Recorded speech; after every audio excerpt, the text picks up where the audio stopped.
Selamat berjumpa lagi dalam channel Inspirasi Sabda bagi Keluarga Komisi Keluarga Keuskupan Agung Medan. Hari ini tanggal 29 April 2022. Bacaan untuk inspirasi sabda kita hari ini diambil dari Injil Yohanes bab 6 ayat 1 sampai 15. Sesudah itu, Yesus berangkat ke seberang danau Galilea, yaitu Danau Tiberias. Orang banyak berbondong-bondong mengikuti dia karena mereka melihat mukjizat-mukjizat penyembuhan yang diadakannya terhadap orang-orang sakit. Dan Yesus naik ke atas gunung dan duduk di situ dengan murid-muridnya. Dan Paskah hari raya orang Yahudi sudah dekat. Ketika Yesus memandang sekelilingnya dan melihat bahwa orang banyak berbondong-bondong datang kepadanya, berkatalah ia kepada Filipus, "Di manakah kita akan membeli roti supaya mereka ini dapat makan?" Hal itu dikatakannya untuk mencobai dia, sebab ia sendiri tahu apa yang hendak dilakukannya. Jawab Filipus kepadanya, "Roti seharga 200 dinar tidak akan cukup untuk mereka ini, sekalipun masing-masing mendapat sepotong kecil saja." Seorang dari murid-muridnya, yaitu Andreas, saudara Simon Petrus, berkata kepadanya, "Di sini ada seorang anak yang mempunyai 5 roti jelai dan 2 ikan. Tetapi apakah artinya itu untuk orang sebanyak ini?" Kata Yesus, "Suruhlah orang-orang itu duduk." Adapun di tempat itu banyak rumput, maka duduklah orang-orang itu, kira-kira 5.000 laki-laki banyaknya. Lalu Yesus mengambil roti itu, mengucap syukur dan membagi-bagikannya kepada mereka yang duduk di situ. Demikian juga dibuatnya dengan ikan-ikan itu sebanyak yang mereka kehendaki. Dan setelah mereka kenyang, ia berkata kepada murid-muridnya, "Kumpulkanlah potongan-potongan yang lebih supaya tidak ada yang terbuang." Maka mereka pun mengumpulkannya dan mengisi 12 bakul penuh dengan potongan-potongan dari kelima roti jelai yang lebih setelah orang makan. Ketika orang-orang itu melihat mukjizat yang telah diadakannya, mereka berkata, "Dia ini adalah benar-benar nabi yang akan datang ke dalam dunia."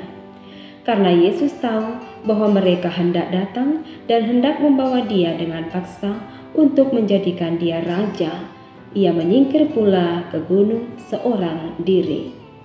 Demikianlah sabda Tuhan. Saudara-saudari yang terkasih, tema renungan kita hari ini adalah peka dan peduli terhadap sesama.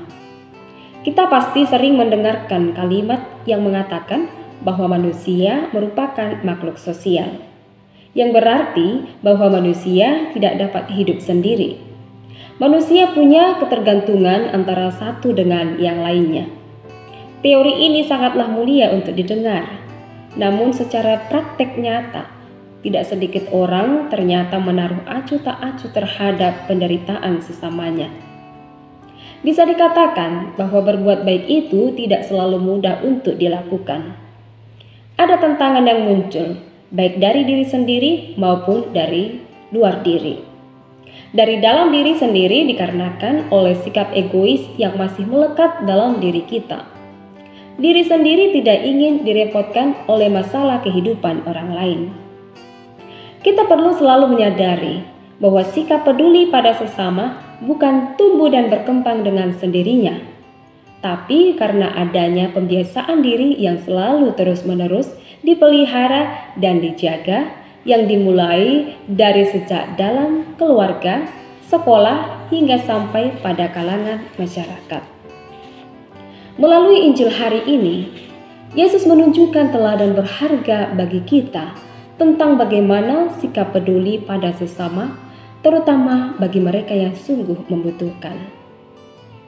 Di sana terjadi suatu mukjizat penggandaan roti dan ikan yang mengajarkan kepada kita untuk memiliki kepekaan dan kepedulian terhadap kebutuhan sesama tanpa memandang perbedaan status, entah itu agama, budaya, maupun suku.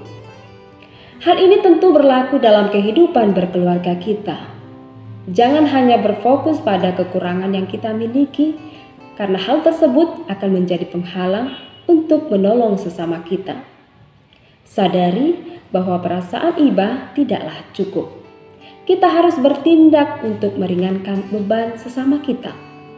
Maka diharapkan dari setiap orang tua agar mengajarkan nilai-nilai kebaikan ini kepada anak-anak di rumah, supaya tumbuhlah kepekaan dalam diri anak untuk peduli terhadap sesama dimanapun anak berada.